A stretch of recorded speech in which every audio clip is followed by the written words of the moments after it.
ibadah terakhir di Israel, kami menyanyikan lagu ini. Dan ketika pulang saya mengalami beberapa hal yang luar biasa seru gitu ya Bapak Ibu. Kami baru pulang tanggal 1 Februari. Dan saya baru kembali ke Temanggung tanggal 3. Waktu ini pertama kali saya pergi ke Israel, jadi TL, buat saya itu sesuatu yang next level lagi buat saya. Sesuatu yang tanggung jawab yang lebih lagi buat saya. Dan di hari terakhir saya itu membawa satu pesawat berisi 35 orang naik KT ke Hong Kong dan kembali ke Jakarta. Saya sendirian dan ternyata jadi ketika kita ini dari bandara, kalau keluar dari Tel Aviv itu lebih susah daripada masuknya. Nah ternyata setelah kami check-in bagasi, itu di check-in bagasi aja ada drama gitu ya. Dibilang di check-in yang sini nggak boleh, semua over baggage semua gitu. Ternyata yang sebelah sini boleh, jadi semua lolos, ajaib puji Tuhan.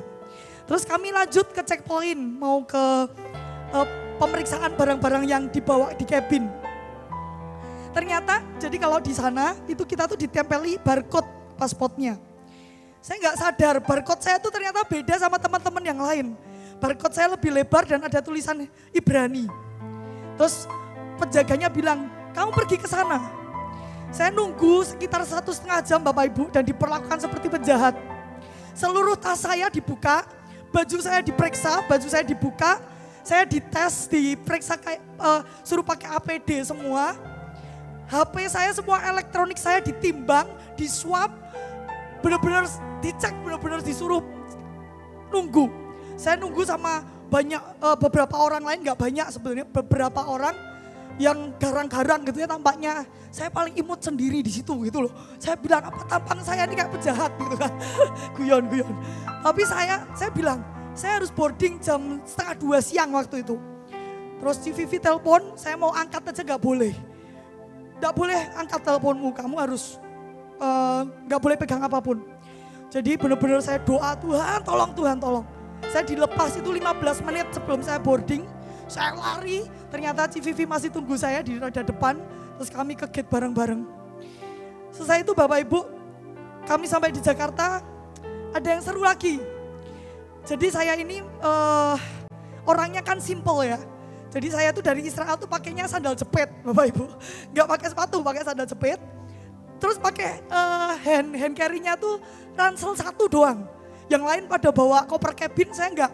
Koper cabin saya masukin semua ke bagasi, ke yang pesawat dalam gitu. Ternyata sampai Jakarta, dua koper saya tidak ada yang turun di Jakarta Bapak Ibu. Jadi padahal saya udah prepare gitu. Saya mau extend karena adik saya ada di Jakarta. Saya mau ketemuan sama dia, saya mau meeting sama dia gitu kan. Jadi saya memang udah prepare mau extend sampai tanggal 3 Februari. Tanpa baju, tanpa apapun, yang melekat hanya yang saya pakai dan satu ransel saya gitu ya. Dan sandal jepit loh Ibu. Ya, dan benar-benar itu kami itu landing jam 11 malam tanggal 1 Februari. Jam 1 pagi saya sampai hotel. Saya masih GrabMart Bapak Ibu, GrabMart apa? Sabun, shampoo, terus semua dalaman dan semuanya gitu ya. Saya belanja itu malam-malam subuh-subuh. Dan benar-benar saya bilang gini, di selama saya di Jakarta itu jadi masa saya dengan Tuhan gitu ya. Saya bilang Tuhan, aku mau pulang ke Temanggung harus membawa barang-barangku. Aku gak mau ketinggalan. Walaupun udah di Jakarta pun aku mau itu harus sampai Temanggung sama-sama sama aku. Karena apa Bapak Ibu? Saya belajar dari Bapak Petrus Hadi dan Ibu Linda. Kalau beliau pergi ke mana untuk pelayanan, mereka pasti bawa sesuatu untuk kita, dibagi jarahan. Saya bawa itu jarahan untuk youth kemarin dan untuk sekolah minggu hari ini. Jadi saya mikir kalau saya tidak pulang bareng koper saya nggak bisa bagi jarahan, nggak bisa bagi oleh-oleh lah istilahnya ke youth dan ke sekolah minggu hari ini. Dan saya bilang Tuhan tolong pulang bareng saya. Saya pesan tiket itu dari Halim Perdana Kusuma Bapak Ibu jam 2:30 sore hari Jumat. Saya diinfo jam 11 siangnya koper saya akan tiba dengan KT tanggal itu jam 1:30 siang di Soekarno Hatta. Itu Tangerang sama Jakarta Timur, jauh sekali sudah nggak mungkin. Terus ada satu teman saya lagi yang peserta juga yang ikut bareng kami, juga ketinggal di Hong Kong kopernya. Dia bilang, saya nanti ambilin. Waktu dia di airport, dia telepon saya, dia bilang, saya kok gak lihat kopermu? Saya mules, ini koper saya pergi jalan-jalan kemana lagi, ini kok gak sampai Jakarta gitu ya. Saya udah mules. Saya telepon Bu Lisa, Lisa itu yang turnya kami. Saya telepon, Bu ini gimana, pokoknya koper aku harus ketemu, di mana dan semuanya. Tiba-tiba jadi saya sudah sampai Halim jam 1-an. Pesawat saya delay Bapak Ibu, yang dari Halim ke Semarang itu delay. Saya ditelepon sama petugas baggage service-nya Soekarno-Hatta, dia bilang gini, Bu Yesika ada 2 koper ya ketinggalan di Hongkong, ini baru sampai. Wah, saya sukacita, yes, nyampe Jakarta. Tapi saya enggak cuma mau sampai itu, harus pulang bareng saya. Padahal saya di Halim, koper saya di Soekarno-Hatta Bapak Ibu. Ini saya lagi delay, bisa gak disusulin ke Halim? Kayaknya sih gak mungkin ya. Terus coba Bu sebentar. Terus dia bilang, telepon sampai 3 kali, intinya ini sudah tidak ada pesawat dari Soekarno-Hatta ke Semarang lagi. Saya bilang gak mungkin, coba dicek, aku bilang gitu.